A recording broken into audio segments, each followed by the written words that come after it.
ವಿಡಿಯೋದಲ್ಲಿ ನಿಜ ಜ್ಯೇಷ್ಠ ಮಾಸ ಯಾವಾಗ ಪ್ರಾರಂಭ ಆಗುತ್ತೆ, ಯಾವಾಗ ಮುಕ್ತಾಯ ಆಗುತ್ತೆ, ಮತ್ತು ಈ ಒಂದು ನಿಜ ಜ್ಯೇಷ್ಠ ಮಾಸದಲ್ಲಿ ಯಾವೆಲ್ಲ ಒಳ್ಳೊಳ್ಳೆ ಕೆಲಸ ಮಾಡ್ಬೋದು, ಯಾವೆಲ್ಲ ಕೆಲಸ ಮಾಡಬಾರ್ದು ಅಂತ ಈ ವಿಡಿಯೋದಲ್ಲಿ ತಿಳಿಸ್ತಾ ಇದ್ದೀನಿ. ಇನ್ನು ನಿಜ ಜ್ಯೇಷ್ಠ ಮಾಸದಲ್ಲಿ ಯಾವೆಲ್ಲ ದೇವರ ಆರಾಧನೆ ಮಾಡಬೇಕಾಗುತ್ತೆ, ನಾವೆಲ್ಲರೂ ಭೂಮಿ ಪೂಜೆ ಮಾಡಬೇಕು ಅಂತಂದರೆ ಯಾವ ಮಾಸದಲ್ಲಿ ಮಾಡಬೇಕು, ತುಂಬಾ ಶಕ್ತಿಯುತವಾದ ಫಲ ಕೊಡುವಂಥ ಅದು ನಿಧಾನ ಆದರೂ ಕೂಡ ಆ ಕೆಲಸ ಅಂತೂ ಹಾಗೆ ಆಗುತ್ತೆ. ಆ ಒಂದು ವ್ರತ ಅದು ಯಾವುದು, ಇದೆಲ್ಲ ಮಾಹಿತಿ ನಿಮಗಾಗಿ ಈ ವಿಡಿಯೋದಲ್ಲಿ ತಿಳಿಸ್ತಾ ಇದ್ದೀನಿ.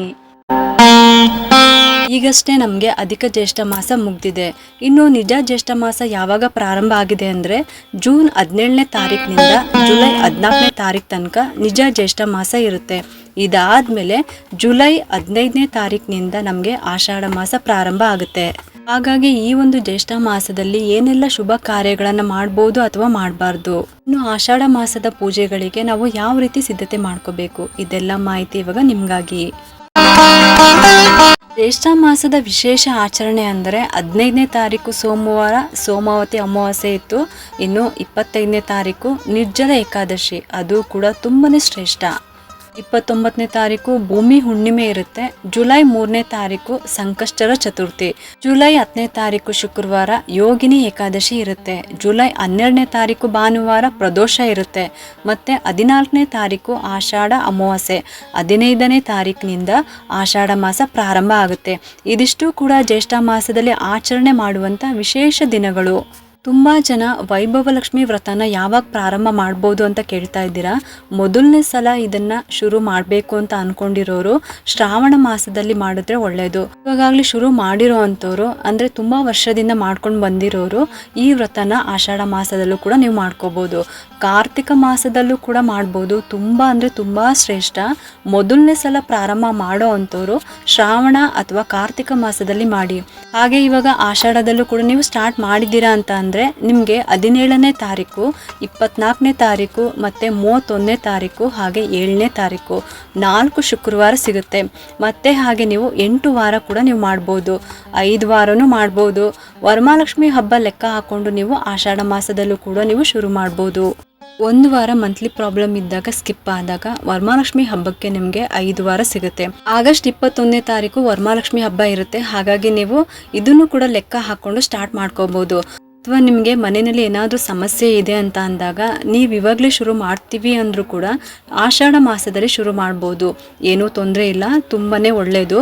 ಮೊದಲನೇ ಸಲ ಮಾಡೋ ಅಂಥವ್ರು ಸಾಧ್ಯವಾದರೆ 8 ಶುಕ್ರವಾರ ಮಾಡಿ, ಆಗಲ್ಲ ಅಂತ ಅನ್ನೋರು 5 ಶುಕ್ರವಾರ ಕೂಡ ಮಾಡ್ಬೋದು. ಹೇಗೆ ಮಾಡಬೇಕು, ಕಳಶ ಹೇಗೆ ಇಡಬೇಕು, ಪೂಜೆ ಹೇಗೆ ಮಾಡಬೇಕು, ಪ್ರತಿಯೊಂದನ್ನು ಕೂಡ ಮುಂದಿನ ವಿಡಿಯೋದಲ್ಲಿ ನಿಮಗೆ ಹಂತ ಹಂತವಾಗಿ ತಿಳಿಸ್ತಾ ಹೋಗ್ತೀನಿ. ಇನ್ನು ಹೇಗೆಲ್ಲ ಸಿದ್ಧತೆ ಮಾಡ್ಕೋಬೇಕು ಅಂತ ಅಂದರೆ ಮೊದಲನೇದಾಗಿ ನೀವು ಆಷಾಢ ಇನ್ನೇನು ಸ್ಟಾರ್ಟ್ ಆಗೋಕ್ಕಿಂತ ಮೊದಲು ಕಂಪ್ಲೀಟಾಗಿ ಮನೆನ ಡೀಪ್ ಕ್ಲೀನ್ ಮಾಡ್ಕೊಳ್ಳಿ. ಆನಂತರ ವ್ರತ ಮುಗಿಯೋ ತನಕ ನೀವು ಮನೆಯಲ್ಲಿ ನಾನ್ ವೆಜ್ ಮಾಡಬಾರ್ದು. ಆದರೆ ಕೆಲವು ಮನೆಗಳಲ್ಲಿ ಅಡ್ಜಸ್ಟ್ ಮಾಡ್ಕೊಳ್ಳೋದಿಲ್ಲ. ಹಂಗಾಗಿ ಏನಾದರೂ ಮನೆಯಲ್ಲಿ ಕೇಳೋದಿಲ್ಲ ಅಂತ ಅಂದಾಗ ಮಾತ್ರ ನೀವು ಶುಕ್ರವಾರ ದಿನ ಬಿಟ್ಬಿಟ್ಟು ಬೇರೆ ದಿನ ಮನೆಯಲ್ಲಿ ನೀವು ನಾನ್ ವೆಜ್ಜನ್ನು ಮಾಡ್ಬೋದು. ಮತ್ತು ಯಾರು ವ್ರತ ಮಾಡ್ತಿರೋ ಅಂಥವ್ರು ಮಾತ್ರ ನಾನ್ ವೆಜ್ಜು ತಿನ್ನಬಾರ್ದು ಮತ್ತು ಮೊಟ್ಟೆ ಕೂಡ ತಿನ್ನೋಂಗಿಲ್ಲ. ಇದನ್ನು ನೆನ್ಪಿಟ್ಕೊಳ್ಳಿ. ಮತ್ತು ಆ ಒಂದು ದಿನ ಬ್ರಹ್ಮಚಾರ್ಯವನ್ನು ಪಾಲಿಸಬೇಕು. ಹಾಗೆಯೇ ಪೂಜೆಗೆ ಏನೆಲ್ಲ ಸಾಮಗ್ರಿ ಬೇಕು ಅದನ್ನು ಕೂಡ ಮುಂಚೆನೇ ತಂದಿಟ್ಕೊಳ್ಳಿ. ಮತ್ತು ತುಪ್ಪದ ಬತ್ತಿ, ಅಕ್ಷತೆ ಇದನ್ನೆಲ್ಲ ಮನೆಯಲ್ಲಿ ರೆಡಿ ಮಾಡಿ ಇಟ್ಕೊಳ್ಳಿ. ಇನ್ನು ಹೆಣ್ಮಕ್ಳಿಗೆ ತಾಂಬೂಲ ಕೊಡೋದೇ ಆಗಿರ್ಬೋದು, ಎಷ್ಟು ಜನ ಕೊಡಬೇಕು ಅಂತ ಲೆಕ್ಕ ಹಾಕೊಂಡಿರ್ತೀರೋ ನೀವು, ಅದಕ್ಕೆ ಬೇಕಾಗಿರುವಂಥ ವಸ್ತುಗಳನ್ನು ಮುಂಚೆನೇ ನೀವು ತಂದಿಟ್ಕೊಳ್ಳಿ. ಯಾವಾಗಲೂ ಅಷ್ಟೇ ಗಡಿ ಬಿಡಿ ಮಾಡ್ಕೊಳ್ಳೋದಕ್ಕೆ ಹೋಗಬಾರ್ದು. ಸ್ವಲ್ಪ ಬೇಗನೆ ತಯಾರಿನ ಮಾಡ್ಕೊಳ್ಳೋದಕ್ಕೆ ಶುರು ಮಾಡ್ಕೋಬೇಕು. ನಿರ್ಮಲ ಮನಸ್ಸಿನಿಂದ ಶ್ರದ್ಧಾ ಭಕ್ತಿಯಿಂದ ಈ ಒಂದು ವ್ರತನ ಮಾಡಿ. ಯಾರೆಲ್ಲ ವೈಭವಲಕ್ಷ್ಮಿ ವ್ರತ ಮಾಡಿದಿರೋ ನಿಧಾನ ಆದರೂ ಪರವಾಗಿಲ್ಲ, ಆದರೆ ಪ್ರತಿಯೊಬ್ಬರಿಗೂ ಕೂಡ ಅವ್ರು ಅಂದ್ಕೊಂಡಿರುವಂಥದ್ದು ಹಾಗೆ ಆಗಿರುತ್ತೆ. ಹಂಗಾಗಿ ತುಂಬಾ ಶ್ರೇಷ್ಠವಾದ ವ್ರತ ಅಂತಲೇ ಹೇಳ್ಬೋದು. ನಾನು ಕೂಡ ಹೋದ ವರ್ಷದಿಂದ ಶುರು ಮಾಡಿದ್ದೀನಿ. ಆಷಾಢ ಮಾಸದಲ್ಲೇ ನಾನು ಕೂಡ ಶುರು ಮಾಡಿದ್ದು, ಆದರೆ ನನ್ನ ಕೆಲಸ ಆಗಿದ್ದು ಜನವರಿನಲ್ಲಿ ಆಯಿತು. ಈ ಥರ ಸ್ವಲ್ಪ ನಿಧಾನ ಆದರೂ ಕೂಡ ಆ ಕೆಲಸ ಅಂತೂ ಖಂಡಿತ ಹಾಗೆ ಆಗುತ್ತೆ. ಈ ವರ್ಷವೂ ಮಾಡ್ತೀನಿ, ಇನ್ನೂ ಮುಂದಕ್ಕೂ ಕೂಡ ಮಾಡ್ತಾ ಹೋಗ್ತೀನಿ. ಆ ತಾಯಿ ಎಷ್ಟು ವರ್ಷ ನನಗೆ ಸೇವೆ ಮಾಡುವಂಥ ಭಾಗ್ಯ ಕೊಡ್ತಾರೋ ಅಷ್ಟು ವರ್ಷವೂ ಕೂಡ ನಾನು ಮಾಡ್ತೀನಿ. ಅಂಥ ಒಂದು ಶಕ್ತಿಯುತವಾದ ಫಲ ಕೊಡುವಂಥ ವ್ರತ ಅಂತಲೇ ಹೇಳ್ಬೋದು. ಖಂಡಿತವಾಗ್ಲೂ ಯಾರು ಕೂಡ ಮಿಸ್ ಮಾಡ್ದಂಗೆ ವೈಭವಲಕ್ಷ್ಮಿ ವ್ರತನ ಮಾಡಿ ಅಂತ ಕೇಳ್ಕೊತೀನಿ. ಇನ್ನು ಬಾಡಿಗೆ ಮನೆಗೆ ಹಾಲು ಕುಸ್ಬೇಕು ಅಂತ ಅಂದ್ಕೊಂಡಿರೋರು ಮತ್ತು ಭೂಮಿ ಪೂಜೆ ಮಾಡಬೇಕು ಅಂತ ಅಂದ್ಕೊಂಡಿರೋರು ಈ ಜ್ಯೇಷ್ಠ ಅಂದರೆ ನಿಜ ಜ್ಯೇಷ್ಠ ಮಾಸದಲ್ಲಿ ಮಾಡ್ಬೋದು ಅಂತ ಕೇಳಿದ್ದೀರಾ. ಆದರೆ ಭೂಮಿ ಪೂಜೆಗೆ ಇದು ಖಂಡಿತವಾಗ್ಲೂ ಒಳ್ಳೆ ಸಮಯ ಅಲ್ಲ ಅಂತ ಹೇಳ್ತೀನಿ. ಯಾಕಂದರೆ ಜ್ಯೇಷ್ಠ ಮಾಸದಲ್ಲಿ ಎಲ್ರಿಗೂ ಕೂಡ ಮುಹೂರ್ತಗಳು ಸಿಗೋದಿಲ್ಲ. ಕೆಲವ್ರ ಹೆಸರು ಬಲದ ಮೇಲೇ ಜ್ಯೇಷ್ಠ ಮಾಸದಲ್ಲಿ ಮುಹೂರ್ತ ಸಿಗುವಂಥದ್ದು ಅಲ್ಲದೆ ಒಂದು ವರ್ಷದಲ್ಲಿ ಕೆಲವು ಮಾಸಗಳಲ್ಲಿ ಮಾತ್ರನೇ ಭೂಮಿ ಪೂಜೆ ಮಾಡುವಂಥದ್ದು. ಮನೆ ಕಟ್ಟೋ ಕೆಲಸನೂ ಕೂಡ ಪ್ರಾರಂಭ ಮಾಡಿದ್ರೆ ನಿರ್ವಿಘ್ನವಾಗಿ ನಡೆಯುತ್ತೆ ಅಂತ ಹೇಳ್ತಾರೆ. ಅದು ಯಾವ ಮಾಸ ಅಂತ ಅಂದರೆ ವೈಶಾಖ ಮಾಸ, ಕಾರ್ತಿಕ ಮಾಸ, ಶ್ರಾವಣ ಮಾಸ, ಹಾಗೆ ಮಾಘ ಮಾಸ ಮತ್ತು ಅಕ್ಷಯ ತೃತೀಯ ದಿನ. ಇಂಥ ದಿನಗಳಲ್ಲಿ ಇಂಥ ಮಾಸದಲ್ಲಿ ಮಾತ್ರ ಭೂಮಿ ಪೂಜೆಯನ್ನು ಮಾಡಬೇಕು. ಇನ್ನೂ ಕೆಲವರು ಜ್ಯೇಷ್ಠ ಮಾಸದಲ್ಲಿ ಮದುವೆ ಮಾಡ್ಕೊಳ್ತಾರೆ, ಎಂಗೇಜ್ಮೆಂಟ್ ಆಗಿರ್ಬೋದು, ಮತ್ತು ಮನೆ ದೇವ್ರ ಪೂಜೆ, ಹರಕೆಗಳು ಈ ಥರದ್ದೆಲ್ಲ ಮಾಡ್ತಾರೆ. ಮನೆ ದೇವರ ಪೂಜೆ ಮಾಡ್ಬೋದು, ದೇವರ ಹರಕೆಗಳನ್ನು ಕೂಡ ತೀರಿಸ್ಬೋದು. ಚಿನ್ನ ಖರೀದಿ ಮಾಡ್ಬೋದು, ಬೆಳ್ಳಿ ಖರೀದಿ ಮಾಡ್ಬೋದು, ಹೊಸ ವಸ್ತುಗಳನ್ನು ಖರೀದಿ ಮಾಡ್ಬೋದು, ಎಲ್ಲನೂ ಕೂಡ ತೊಗೋಬೋದು. ಬಾಡಿಗೆ ಮನೆಗೆ ಹಾಲು ಕುಸ್ಬೋದು. ಮನೆ ಗೃಹ ಪ್ರವೇಶ ಮಾಡೋವಂಥವ್ರು, ಮದುವೆ ಮಾಡೋವಂಥವ್ರು ಮಾತ್ರ ಅವ್ರ ಹೆಸರು ಬಲದಲ್ಲಿ ಮುಹೂರ್ತ ಇದೆಯಾ ಅಂತ ನೋಡಿಕೊಂಡು ಮಾಡಬೇಕು. ಯಾಕಂದರೆ ಯಾರೋ ಮಾಡಿದರೆ ನಾವು ಮಾಡಿಬಿಡೋಣ ಅಂತ ದಯವಿಟ್ಟು ಮಾಡೋದಕ್ಕೆ ಹೋಗಬೇಡಿ. ಜ್ಯೇಷ್ಠ ಮಾಸದಲ್ಲಿ ಎಲ್ಲರ ಹೆಸರ ಬಲಕ್ಕೆ ಮುಹೂರ್ತಗಳು ಸಿಗೋದಿಲ್ಲ. ಇದನ್ನು ಚೆನ್ನಾಗಿ ನೆನ್ಪಿಟ್ಕೊಳ್ಳಿ. ಸೈಟು ರಿಜಿಸ್ಟ್ರೇಷನ್ ಮಾಡ್ಕೋಬೋದು, ತೊಗೊಳ್ಬೋದು. ಹಾಗೆ ಯಾವುದೇ ಹಣಕಾಸಿನ ವ್ಯವಹಾರಗಳು ಕೂಡ ನೀವು ಮಾಡ್ಕೋಬೋದು. ಈಗಾಗಲೇ ಮನೆ ಕನ್ಸ್ಟ್ರಕ್ಷನ್ ಕೆಲಸಗಳು ಕೂಡ ಸ್ಟಾರ್ಟ್ ಆಗಿದ್ರೆ ವಾಸ್ಕಲ್ ನಿಲ್ಲಿಸೋದು ಮತ್ತು ಮೋಲ್ಡ್ ಹಾಕೋದು ಈ ಥರ ಕೆಲಸಗಳನ್ನು ಈ ಮಾಸದಲ್ಲಿ ಮಾಡ್ಕೋಬೋದು. ಏನೂ ತೊಂದರೆ ಇಲ್ಲ. ಪ್ರತಿಯೊಂದು ಮಾಸಗಳು ಕೂಡ ತನ್ನದೇ ಆದಂತಹ ವೈಶಿಷ್ಟ್ಯತೆಯನ್ನು ಹೊಂದಿರುತ್ತೆ, ಸರ್ವಶ್ರೇಷ್ಠವಾಗಿರುತ್ತೆ. ಈ ತಿಂಗಳಲ್ಲಿ ವಿಷ್ಣು, ಆಂಜನೇಯ ಸ್ವಾಮಿ ಮತ್ತು ಸೂರ್ಯದೇವ ಹಾಗೆ ಶನೇಶ್ವರ ಸ್ವಾಮಿ ಈ ದೇವತೆಗಳನ್ನು ಹೆಚ್ಚಾಗಿ ಆರಾಧನೆ ಮಾಡಬೇಕು. ಬೆಳಗ್ಗೆ ಸೂರ್ಯೋದಯಕ್ಕಿಂತ ಮೊದಲೇ ಎದ್ಬಿಟ್ಟು ಸ್ನಾನ ಮಾಡಿಕೊಂಡು ಸೂರ್ಯನಿಗೆ ಅರ್ಘ್ಯವನ್ನು ಕೊಡಬೇಕು. ಸೂರ್ಯ ಹುಟ್ಟುವಂಥ ಸಮಯಕ್ಕೆ ಸೂರ್ಯನಿಗೆ ಅರ್ಘ್ಯ ಕೊಡಬೇಕು. ಈ ರೀತಿ ಮಾಡೋದ್ರಿಂದ ಕೆಲಸ ಕಾರ್ಯಗಳು ತುಂಬಾ ಚೆನ್ನಾಗಾಗುತ್ತೆ. ಹಣದ ಸಮಸ್ಯೆ ಕೂಡ ನಿವಾರಣೆ ಆಗುತ್ತೆ, ಆರೋಗ್ಯ ವೃದ್ಧಿ ಆಗುತ್ತೆ.